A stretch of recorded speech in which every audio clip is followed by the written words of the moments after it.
Hoy en Periodista Digital nos acompaña Luis Solana, con el cual siempre es un placer poder charlar un ratito. Luis, bienvenido de nuevo a Periodista Digital. Encantado de estar con vosotros. Bueno, gracias siempre por estar aquí. Y bueno, la primera pregunta es obligada después de lo que pasó este miércoles pasado. ¿Cuál de los nuevos ministros le parece de los nombramientos más acertados, ¿no? Bueno, de este nuevo gabinete? Primero, una noticia positiva de este gobierno. No hay ningún pijo ni ningún engominado. Esto en un gobierno del PP no es corriente y es esperanzador. Mírese el gobierno de Esperanza Aguirre o el de Fabra en Valencia y se verá que hay personajes muy PP. Y en este no hay ningún personaje, diríamos, de ese PP de imagen de derecha convencida. Este es un gobierno que puede decir, de momento, que es centrado. Creo que eso es una buena noticia.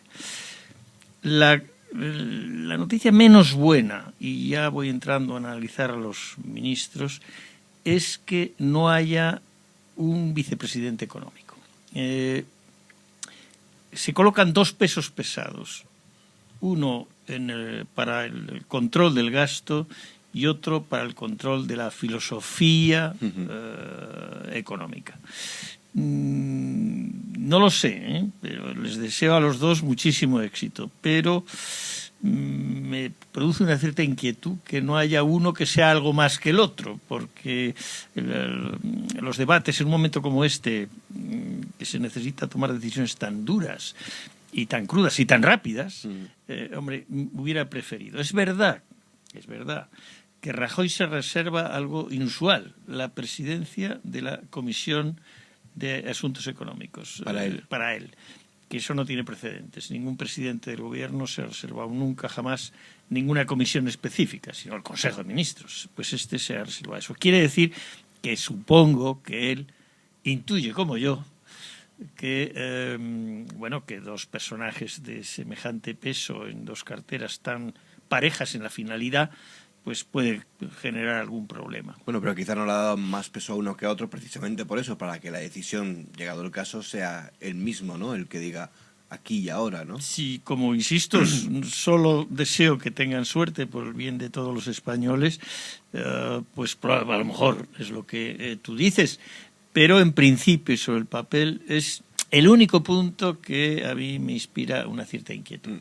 ¿Cree que con Gallardón o con Soria, con algún otro ministro, pagó de alguna forma fidelidades de los últimos años, es decir, los que siempre le han sido fieles, o promesas que había hecho? La expresión pagar fidelidades es un pelín fuerte.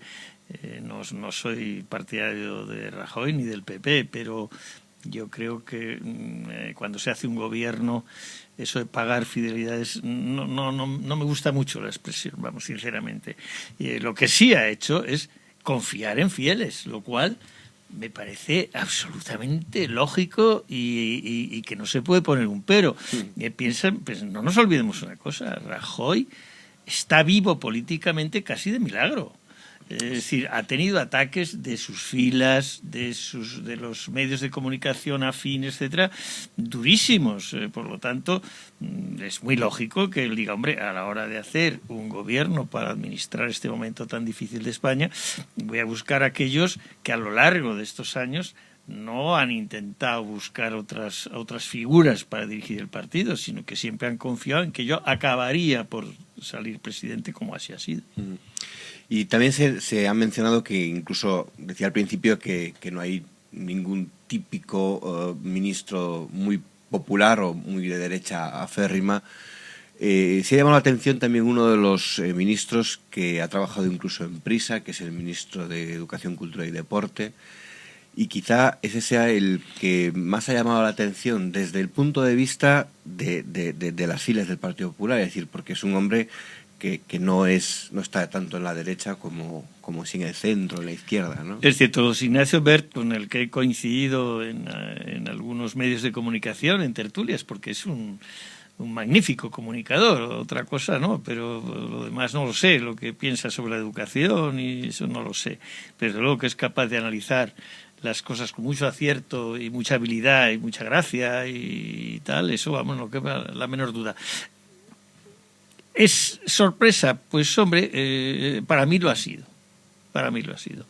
Diría más, es la única sorpresa que yo encuentro. El resto, todo tiene alguna lógica. Puedes ir tirando del hilo y acabas encontrando una lógica. José Ignacio Wert, yo no lo sé. Acabaremos sabiéndolo, porque los medios de comunicación acabarán sabiendo no sé qué, que si el encuentro con el Banco de Bilbao, su presencia en el BBVA, la relación del PP con el BBVA, que es muy especial, qué sé yo, por lo mejor por ahí podemos tirar de un hilo, pero bueno, eso os lo dejo a vosotros. Bueno, pues seguiremos investigando ese tema. Otra cosa más. A los pocos días de las elecciones publicó en su blog, en uno de los blogs que publica en medios de comunicación, algo curioso. Dice: no puedo entender por qué muchos ciudadanos y aún más periodistas que seguro han votado al PP parezcan desolados porque no sea el PSOE protagonista de la política española. A ver, yo soy periodista frustrado, por lo tanto hablo muy de colega a colega. Los periodistas os habéis acostumbrado muy mal a que teníais un pim pam pum permanente para criticar, que era Zapatero y su equipo. Y entonces era fácil hacer críticas, era fácil ser gracioso, era fácil parecer ingenioso.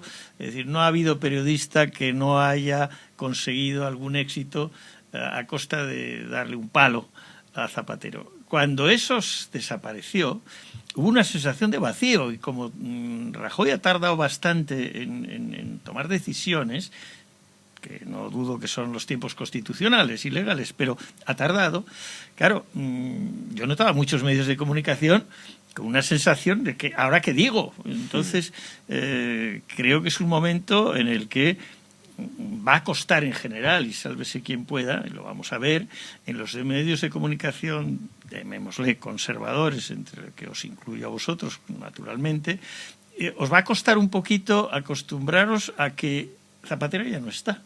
Entonces, que puestos a criticar hay que hacerlo a Rajoy. Bueno, esto va a costar muchísimo, porque, bueno, había una tradición, e insisto, algo que había calado muy profundo, es decir, cualquier palo a Zapatero valía.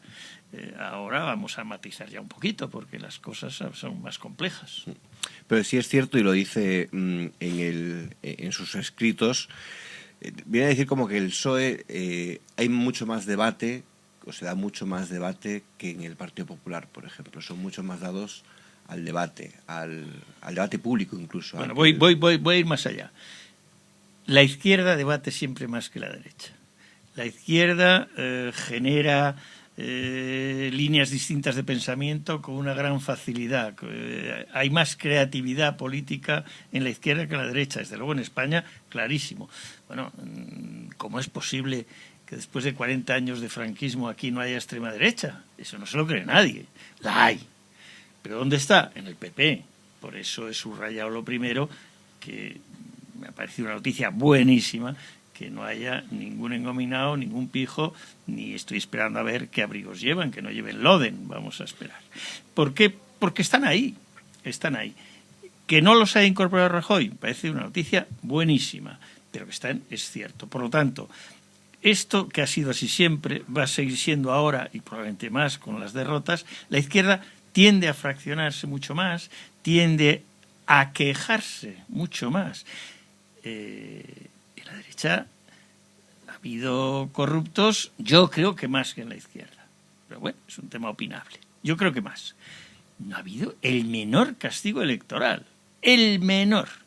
Entonces, ¿por qué es esto? Porque la derecha tiene una forma de entender que lo que importante es lograr el poder y no se discute nada. En la izquierda sí. En la izquierda puede haber hasta poner en peligro el poder porque algo no gusta, porque algo se discute, porque algo se opina en contra.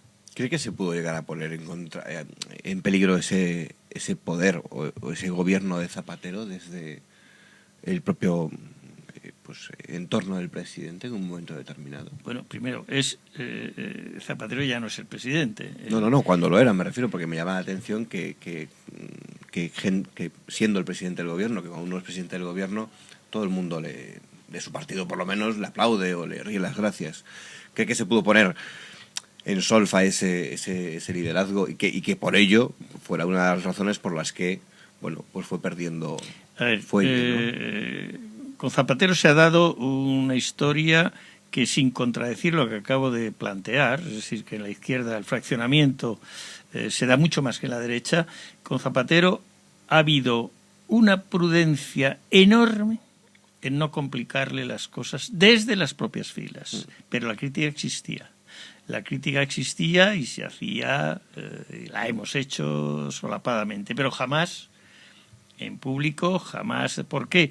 Porque la apuesta de Zapatero, especialmente en la primera legislatura, era de unos cambios sociales que nos atraían y nos atraen muchísimo a mucha izquierda. Y había que hacer todo lo posible porque aquello no se pusiera en peligro. Por lo tanto, poca discusión, poca crítica y compañero tira para adelante. La cosa se complicó en la segunda legislatura, porque ese famoso mayo de 2011 en el que se adoptan unas medidas sin matices, creo que olvidando cualquier norma socialdemócrata al uso, ya ahí se empezó a dudar de que este gobierno de Zapatero, que acaba de ser relevado, significase el 100% de los deseos de la izquierda. Ahí empezó, como se está viendo ahora ya, una vez que ya se rompe la presa, ha empezado el movimiento y ahí quedará para que los medios de comunicación todavía puedan hacer algún planteamiento sobre el PSOE, no sobre Zapatero. Claro, porque es verdad que el gobierno ha sido relevado por además otro signo político, pero los problemas siguen ahí. Rajoy ya ha dejado ver que tendrá que hacer graves recortes, ha dicho lo que no tocará, pero ha dicho lo que tocará mucho, que no recuerdo mal, no sé si recuerdo mal, 16.000 millones de euros en ahorro. Entonces, las medidas tendrán que ser igual de duras. ¿O cree usted que Rajoy o Luis de Guindos o Cristóbal Montón tienen la varita mágica para que nos hagan recortes en la sociedad y no nos sienta tan mal como nos sentaba hace 6 meses? A ver, la cifra primera que se ha avanzado son no sé, 16 o 19.000 millones, pero eso, si el déficit final de este año es el que la ministra y vicepresidenta económica cesante ha augurado. Si fuera algo mayor, podríamos llegar a 30.000 millones de recorte con gran facilidad, porque es un punto del PIB. Cualquier desvío de un punto del PIB son 10.000 millones. Por lo tanto, el recorte que hay que hacer es impresionante. Déjeme que subraye un tema que a mí me ha impresionado mucho. Antes de ayer se ha colocado a la banca española barra libre, coja usted el dinero que quiera, a 3 años.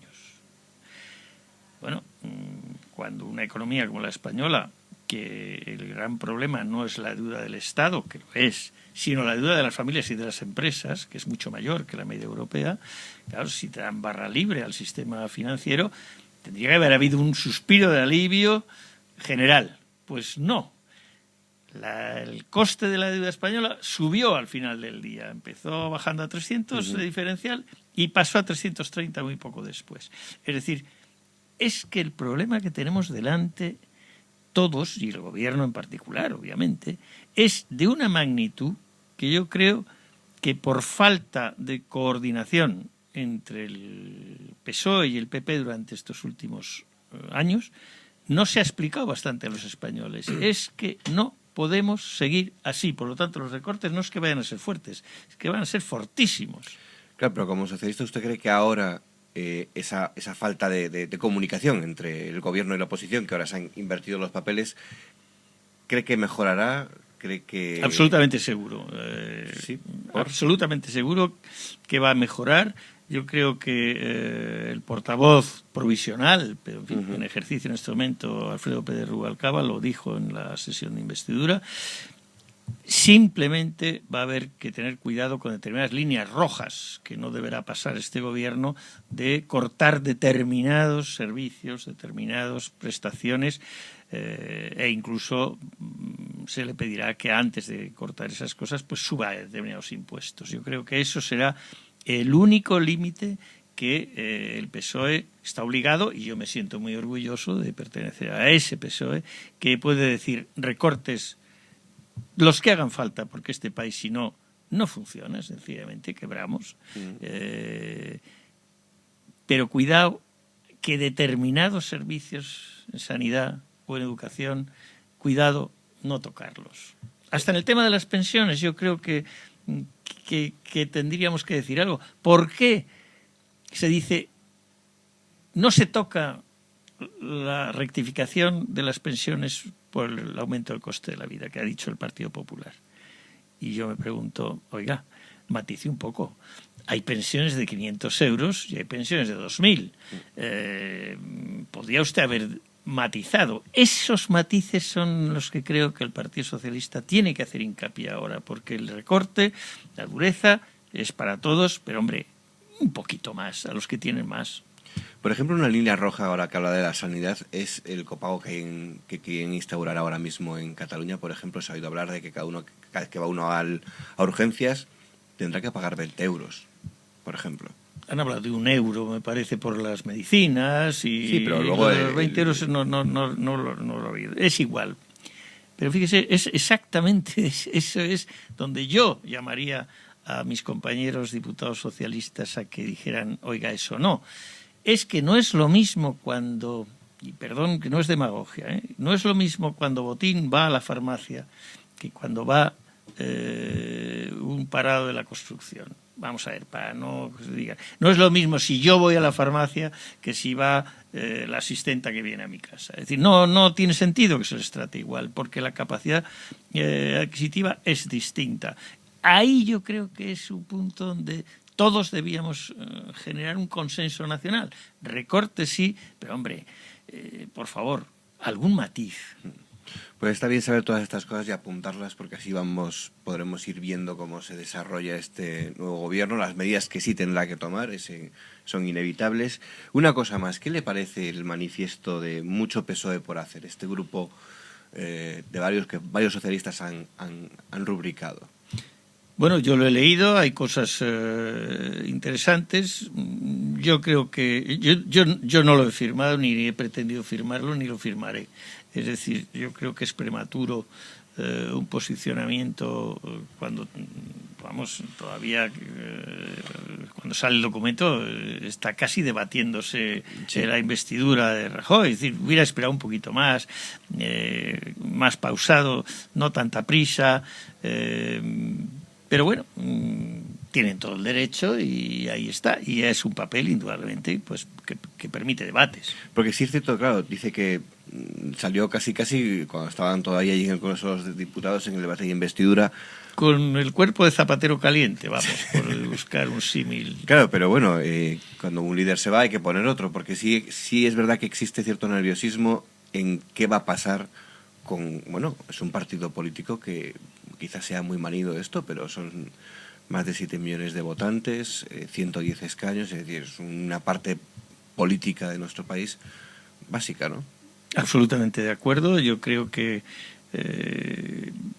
a ver, no nos desviemos de la atención central, que ya, vamos a ver, lo importante ahora es el gobierno de Rajoy, el que tiene que acertar, el que tenemos que saber cuál es su programa, el que tenemos que saber qué medidas adopta. Pero hemos hablado de por dónde tiene que ir, evidentemente. Y luego, pero a distancia, tenemos que saber qué pasa con el PSOE. ¿Por qué? Porque es cierto que conviene tener un recambio, o si las cosas fueran horribles y hay que hacer un gobierno de coalición, ¿con claro. quién? Es decir, que conviene que los dos grandes partidos, que es una suerte para España, no en todos los países funciona esta posibilidad de alternancia. En España se ha dado siempre, felizmente, el que había una derecha y una izquierda, o una izquierda y una derecha, pero el PSOE estaba ahí, por cierto, la derecha cambiando de nombres, pero el PSOE nunca ha cambiado de nombre. Yo creo que hay que prestar muchísima atención y apoyar, incluso desde los medios de comunicación, a que el debate se produzca, sea sensato, sea clarificador y permita en febrero elegir a un secretario general o una secretaria general, ya veremos. ¿Cree que la prisa les puede jugar en ese sentido una mala pasada? No, en absoluto. La prisa en el decir, bueno, tenemos que poner ya a alguien, que queremos elegirlo. No creo que eso estén haciendo demasiado rápido. Hombre, opinión personal, ¿eh? Yo no soy nadie en el Partido Socialista más que un militante de base.